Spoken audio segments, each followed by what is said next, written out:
visto en la clase de historia. Comenzamos con las regiones culturales prehispánicas. Antes, en México, habían dos regiones culturales, Aridoamérica y Mesoamérica. En Mesoamérica habían abundantes climas y eso requería que hubiera muchos bosques. Y en los bosques había agua y esa abundante agua servía para cultivar.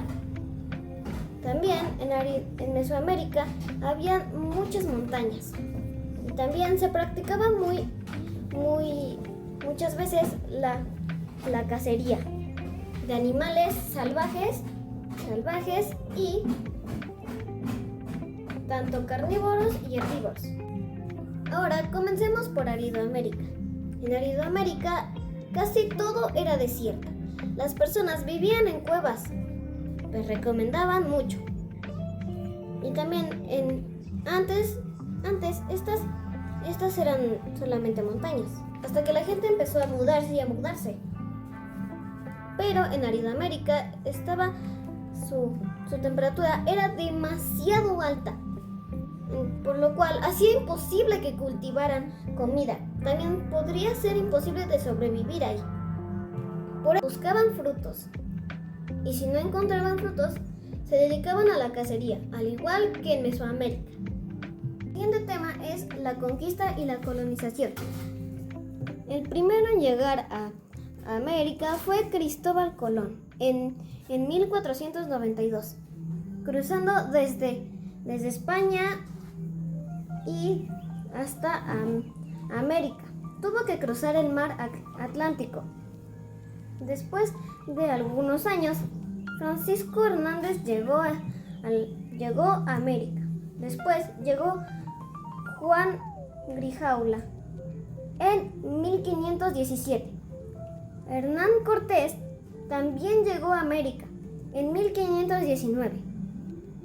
Y al final llegó el conquistador a los mexicas en 1521.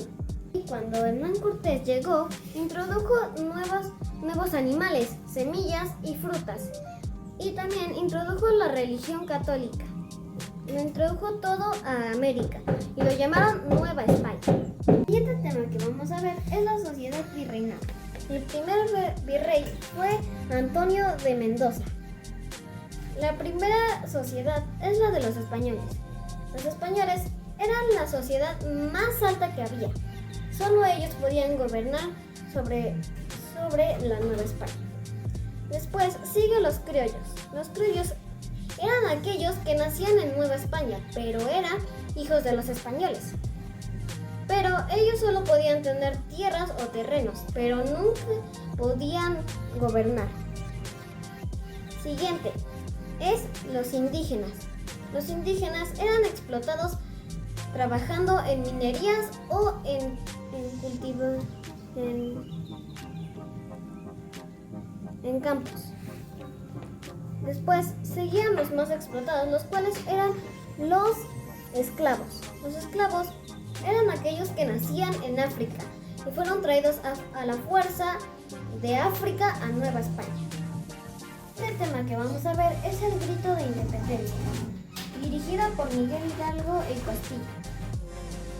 Él fue el que tocó la campana en aquella iglesia. El tema que vamos a ver es el grito de independencia. ¿Y de qué se trata esta guerra? ¿O por qué quisieron hacer la guerra? Pues esta guerra se quiso hacer debido al maltrato que recibíamos antes. Nos trataban como esclavos y eso ya nos tenía hartos. Así que decidimos hacer un plan para poder liberarnos de las manos de los españoles. Pero el plan fue descubierto por los españoles, haciendo que Josefa Ortiz de Domínguez fuera encarcelada. Pero afortunadamente, Josefa Ortiz de Domínguez pudo enviar un aviso a los demás integrantes, lo cual hizo que tuvieran que adelantar el plan y iba a ser en otra fecha, pero lo tuvieron que adelantar debido al aviso que había dado Josefa Ortiz de Domínguez al ser encarcelada por los españoles. El 15 de septiembre de 1810 inició el movimiento de independencia. Después de 11 largos años en la batalla, terminó la independencia ganando México. Eso quiere decir que terminó la guerra en 1821. Ahora, el siguiente tema que vamos a ver es México entre 1821 y 1876, batalla del 5 de mayo.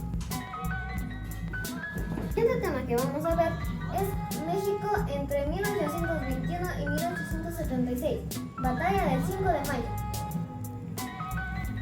En el año 1862, Benito Juárez, que había sido apenas elegido como presidente, suspendió los pagos por 2 años debido a que tenían problemas financieros, porque no tenían mucho dinero y les debían a Inglaterra, Francia y España. Les debían mucho dinero, pero como no tenían mucho, tuvieron que suspender los pagos. Pero ellos vinieron a cobrar aquí a México y pelearon, pero no lograron vencernos.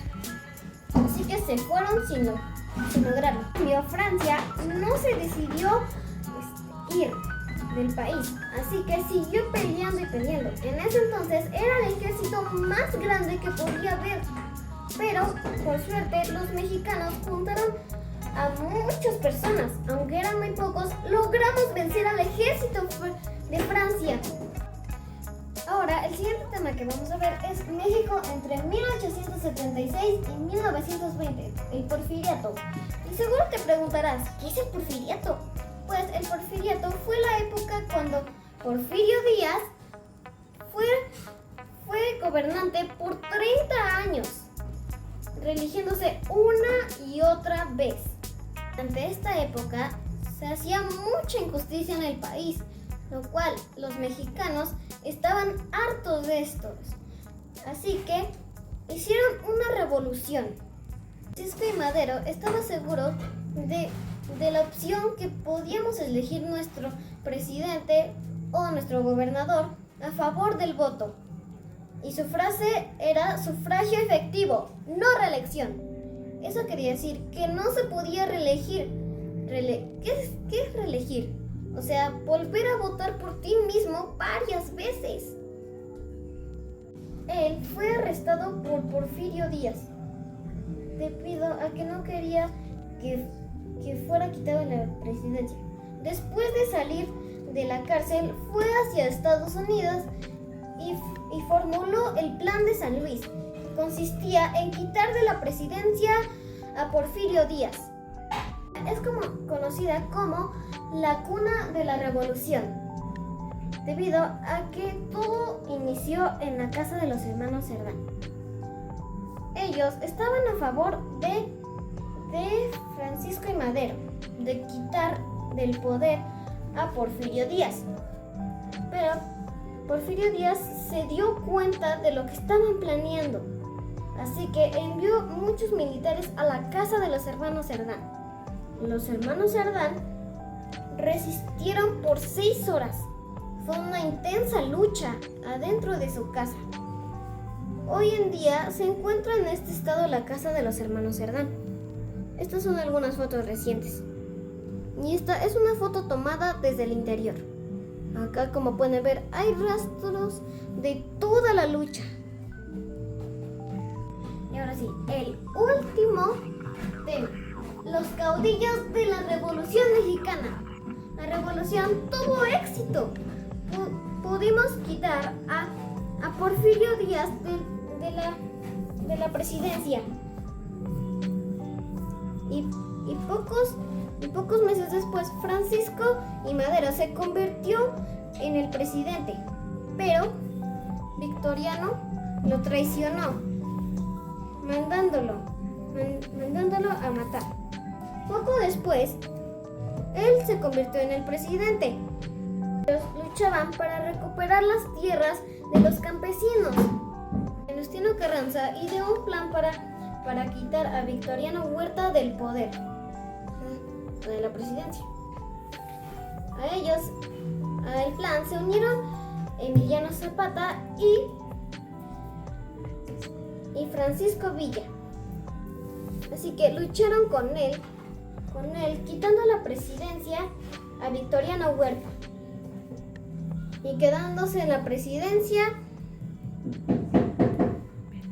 Venustiano Carranza. Terminó la Revolución Mexicana. Esos fueron todos los temas que hemos visto en la clase de historia. Gracias por ver. Adiós.